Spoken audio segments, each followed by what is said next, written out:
सैयद मोहम्मद अवैस साहब को। अवैस साहब क्या कहते हैं, पाकिस्तान को किस चीज़ का आज हासिल था, किस तरह से पाकिस्तानी टीम ने इस जीत को यकीनी बनाया, कहीं हमें अपने होम ग्राउंड का आज हासिल था या फिर बांग्लादेश टीम थोड़ी कमज़ोर टीम साबित हुई?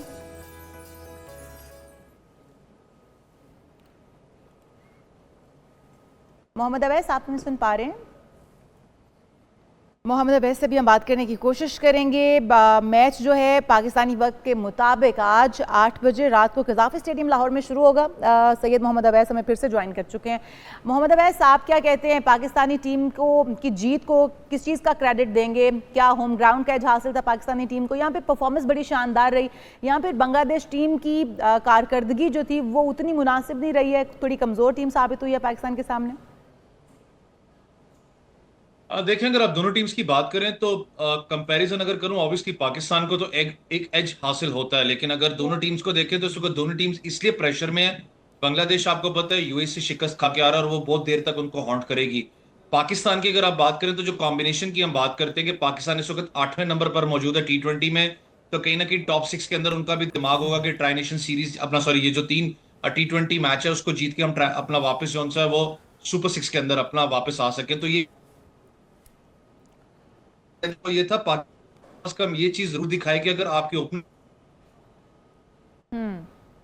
ठीक है। क्या, और खास करके जो हम पेस अटैक की बात करते हैं, जो पेस आपको चाहिए मिडिल ऑर्डर के अंदर, जहां पर आप स्ट्राइक रेट को मेंटेन करके रखते हो तो वो मेंटेन करके रखा है। हसन की बात कर लें, आपको बहुत अच्छी फॉर्म में आपको नजर आ रहे हैं। शादाब खान ने बड़ी क्रूशियल इनिंग्स खेली। सलमान अली अगर कैप्टन में जी कहता हूं कि बहुत तगड़ी उन्होंने सेंसिबल इनिंग्स खेली है। जब वो जिस पोजीशन पे खेल रहे थे तो बड़ा एक अच्छा लगा कि जी, ओवरऑल पाकिस्तान ने कम बिल्कुल से आप कम सही एक कह रहे हैं मोमेंटम कि पकड़ा। हमारे प्लेयर्स का मोराल भी अब था, क्योंकि पीएसएल अभी खेल कर आए हैं और अच्छी परफॉर्मेंस दी, इसीलिए एक लंबे मार्जिन से हमने कामयाबी हासिल की। लेकिन फ़खर जमान की अगर थोड़ी सी बात कर लें, उन पर बड़ी तनकीद हो रही है। फुल फॉर्म में नजर आए पीएसएल के अंदर, चौकों छक्कों की बरसात हमने देखी, लेकिन जैसे ही पीएसएल ख़त्म हुआ उनकी फॉर्म भी चली गई। क्या ये महज इत्तेफाक था? तवक्को रखी जाए कि आज वो दोबारा से उसी फॉर्म में नजर आएंगे? देखिए, फखर जमान आपको पता है कि इम्पैक्ट प्लेयर है। जब भी वो खेलता है और आपको याद हो, जब बड़े टूर्नामेंट्स की बात होती है तो एक ही बात हो रही होती है, ज्यादातर लोग करते हैं कि इसकी एक दो इनिंग्स भी बड़ा मैटर करती है, और उस वक्त क्रूशियल इनिंग्स वो खेलता है जब बहुत ज्यादा जरूरत होती है। चाहे वो न्यूजीलैंड के खिलाफ आपको याद हो, इंडिया में आपने देखा होगा जो उन्होंने इनिंग्स खेली थी। मुझे पता है पिछले मैच के अंदर वो परफॉर्म नहीं कर पाए, लेकिन जिस तरीके से वो एक अपनी फॉर्म को कैरी कर रहे हैं लाहौर कलंदर से, तो मुझे लग रहा है कि ऑब्वियसली एक इम्पैक्ट प्लेयर है। उसने जिस तरीके से परफॉर्म करके दिया है, फिटनेस का इशू था, उसके बावजूद फिट होकर वापस आया। लेकिन थोड़ा सा 3 मैच क्योंकि हैं खाली, तो इसमें इतना बड़ा सैंपल साइज किसी को आप ज्यादा जज नहीं कर सकते, खास करके जो आपके नए लड़के हैं। बहुत से लोगों ने आपको पता है इस चीज पे शिकायत भी की, तनकीद भी की कि साहिबजादा फरहान को मौका मिलना चाहिए था यहाँ पर। जिस तरीके से परफॉर्म कर रहा है, पूरा पीएसएल में उसने परफॉर्म किया, डोमेस्टिक में किया है, उसको परफॉर्म करना चाहिए चलें, था, उसको उम्मीद मिलना चाहिए करते था हैं, बल्कि हम मौका। बिल्कुल ऐसे ही कह रहे हैं। साइम अयूब को पता है वीक लिंक, जी। बिल्कुल सही। साइम अच्छा। अयूब आपको पता है थोड़ा सा वीक आपको नजर आ रहे हैं, जी जी क्योंकि जी। साइम अयूब की परफॉर्मेंस की अगर आप बात करें तो एज सच को इंप्रेसिव पीएसएल के अंदर भी नहीं रही। मुझे पता है कि वो थोड़ा सा इंजरी से वापस आ रहे हैं, तो एक क्वेश्चन आप जरूर देते हो, लेकिन फॉर्म उनकी इस वक्त लगी भी नहीं है। तो अगर आप लेफ्ट आर्म और लेफ्ट और राइट हैंड की कॉम्बिनेशन से अगर आप जाते हैं कि आप साहिबजादा, और अगर आप फखर जमान के साथ ओपन करते हैं, तो शायद आपको डिफरेंट मोड ऑफ गेम नजर यहाँ पर है। लेकिन बिल्कुल सही। मैंने कहा ना, एक अच्छी बात थी कि एटलीस्ट पाकिस्तान क्रिकेट के अंदर आपको थोड़ा सा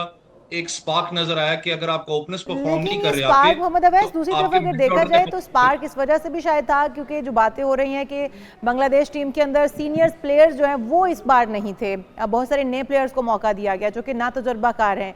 क्या ये बात दुरुस्त है कि उनकी ना तजुर्बाकारी का फायदा हमें हासिल हो रहा है?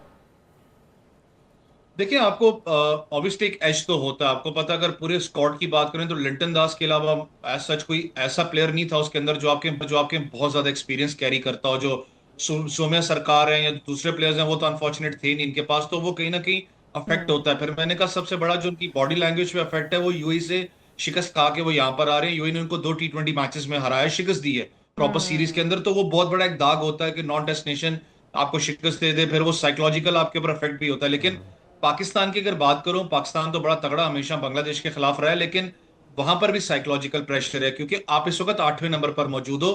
आपने अपनी जी रैंकिंग को अच्छा करना, आपने टॉप 6 के अंदर वापस आना है, तो आपकी कोशिश होगी कि आप ये तीनों जो मैचेस हैं उसको जीत के आप बिल्कुल। एटलीस्ट एक व्हाइट और वॉश इसके की साथ तरफ साथ एक जाएंगे। साइकोलॉजिकल पाकिस्तान ने हमारे ऊपर और भी प्रेशर ये है कि पिछली बार चले फॉर्मेट डिफरेंट था, लेकिन टेस्ट के अंदर वो हमें होम ग्राउंड पे हरा के भी गए थे।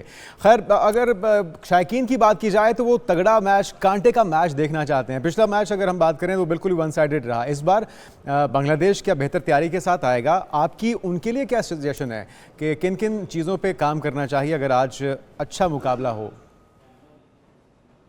देखें, सब लोग तो चाहेंगे कि जिस तरीके से फाइनल्स था लाहौर कलंदर और क्वेटा का, तो वैसा ही मैच हो, क्योंकि आपको पता आखिरी टाइम तक सब लोग सीट पे ही बैठे हुए थे, पता नहीं लग रहा था क्या होगा क्या नहीं होगा। ऐसे कांटेदार मुकाबले बहुत कम आपको नजर आते हैं। लेकिन अगर बांग्लादेश की बात करें तो मैंने कहा ना कि वो थोड़ा सा कॉन्फिडेंस लेवल उनका शेक हुआ हुआ है। आपको वो जो कॉन्फिडेंस लेवल को बहाल करने के लिए जो टीम कॉम्बिनेशन होता है, जो आप एक कॉम्बिनेशन को बनाते हैं, उसके लिए मैचेस आपके पास बहुत कम है। 5 बिल्कुल सही। T20 मैचेस की पहले आपको पता है सीरीज थी, तो एक डिफरेंट मोड ऑफ गेम आपकी हो जाती है। 3 T20 के अंदर आप ज्यादा चॉप्स एंड चेंजेस नहीं करते हो। बांग्लादेश इस वक्त मैं कह सकता हूँ कि रीबिल्डिंग फेज पे है वापस T20 के अंदर, तो उनके पास कुछ लड़के बाहर बैठे हुए हैं। खास करके जो उनका बॉलिंग यूनिट है वो आपको ज्यादा वीक नजर आता है। यूएई के खिलाफ भी मैच के अंदर उनके बॉलिंग यूनिट ने ज्यादा अंडर परफॉर्म किया था। मुझे पता है एक मैच के अंदर बैटिंग में अंडर परफॉर्म किया, लेकिन बॉलर्स आपको पता है हमेशा टूर्नामेंट्स आपको जितवा के देते हैं, बड़े मैचेस बॉलर्स आपको जितवा के देते हैं, तो वो हम दुरुस्त। करें तो वो भी एक प्रेशर उनके ऊपर बिल्डअप हो रहा है। लेकिन पाकिस्तान की अगर आप बात करें तो थोड़ा सा आज के मैच में मैंने कहा ना कि इतने ज्यादा सैंपल साइज नहीं है कि 3 मैचेस में आप किसी को जस्टिफाई नहीं कर सकते। लेकिन हमारी, मुझे पता है एक चीज तो हमारे देन में चल रही होगी कि हमने 3 मैचेस जीतने हैं। जैसे मैंने कहा कि हम एटलीस्ट ऊपर पोजीशंस के अंदर आए, लेकिन वहां पर जब कॉम्बिनेशन की आप बात करते हो तो कोशिश भी होगी कि साहिबजादा फरहान अगर बाहर बैठे हैं, कोई और अपना बेंच लाइनअप पे प्लेयर बैठा हुआ है, उसको मौका दिया जाए यहाँ पर। क्योंकि एक अच्छी बात है कि आपके हसन नवाज की बात कर लें, वो परफॉर्म कर रहे हैं। हसन अली बहुत अरसे के बाद उसने परफॉर्म किया, तो जो बेंच लाइनअप पे बैठा होता है, जैसे सपोज नसीम शाह, वो जी। प्रेशर उसके ऊपर भी आता है कि यार वो परफॉर्म तो कर रहा है, किस कल को खिलाड़ी वो की मेरी जगह जगह लेने के पे लिए आप बैठा हुआ है, समझते हैं उसके कि अंदर जो कुछ नहीं। हमारी बेंच स्ट्रेंथ है उनको आजमाना चाहिए? किन प्लेयर्स को साइड पे करके किन प्लेयर्स की जगह पे उन्हें खिलाना चाहिए? देखिए, एक तो अच्छी बात है, आपको पता है साइड पे तो नहीं मैं कह सकता कि आपने एटलीस्ट राइट टाइम पे शाहीन है, चाहे बाबर है, चाहे रिजवान है, उनको आपने रेस्ट दिया है। लेकिन हमारा थोड़ा सा एक मसला होता है, कम्युनिकेशन जो एक गैप है वो बहुत बड़ा है पाकिस्तान क्रिकेट के अंदर। जब आपके सीनियर प्लेयर्स होते हैं, जब उनको आप साइडलाइन करते हो या आप उनको रेस्ट देते हो या उनको एक एक क्लियर कम्युनिकेट कर देते हो कि यार आप हमारे T20 प्लान्स में नहीं है। मैं बाबर और रिजवान की चलें स्पेसिफिकली बात करता हूँ, जी। क्योंकि आजकल वही ज्यादा आपको पता टॉपिक है। आप हमारे T20 प्लान्स में नहीं, आप व्हाइट बॉल और टेस्ट क्रिकेट के प्लान में है। मैंने फिर कहा कि कम्युनिकेशन आपकी क्लियर होनी चाहिए। हमारा कहीं ना कहीं मसला ये होता है कि हम लोग बहुत बुरे तरीके से हम अपने या तो सीनियर्स या हमारे जैसे साइम अयूब है फॉर एग्जांपल, बहुत अरसे से आप उसको कैरी ऑन कर रहे हो, अगर आपके पास कोई रिप्लेसमेंट आती है तो आप बहुत जल्दी डिस्कार्ड कर देते हो पुराने प्लेयर को। आपको उसको कहीं ना कहीं बैकअप प्लान में रखना होता है। दुरुस्त, ये आज भी बात आपको आपकी बिल्कुल ठीक पता है, है लोग कहते अवैस। हैं ये टीम मैनेजमेंट को इस बारे में सोचना चाहिए, बेहतर स्ट्रेटजी तरतीब देनी चाहिए। लेकिन जो माहिरीन है उनकी राय ये भी है कि हमें इस कॉम्बिनेशन के अंदर एक अच्छे और मौसर पेसर की भी ज़रूरत है, उसका इजाफा होना ज़रूरी है। आप इससे एग्री करेंगे? देखिए, टेयर अवे क्विक जो एक अल्फाज है वो आपको पता है बड़ा इंपॉर्टेंट कैटेगरी रोल प्ले करता है। मुझे अगर बात करूं हारिस रऊफ की बात करूं तो एक बात होती है कि वो ऑटोमेटिक सिलेक्शन है। देखिए, ऑटोमेटिक सिलेक्शन तो T20 में या किसी भी क्रिकेट के अंदर होती नहीं है जब तक आप उस जगह को अर्न ना करें। आपने परफॉर्म करना है तो आपने उस जगह पे आना है। मेरी हमेशा से एक साइकोलॉजिकल चीज रही है कि जब तक आपकी बेंच लाइनअप स्ट्रांग नहीं होगी तब तक आपकी प्लेइंग 11 स्ट्रांग नहीं होगी, क्योंकि बेंच प्लेइंग 11 को दिमाग में फिर ये बात खटकती है कि यार मेरे पीछे 2 बैकअप प्लेयर्स बैठे हैं, तगड़े हैं, मेरी जगह लेने के लिए मुझे परफॉर्म करना है।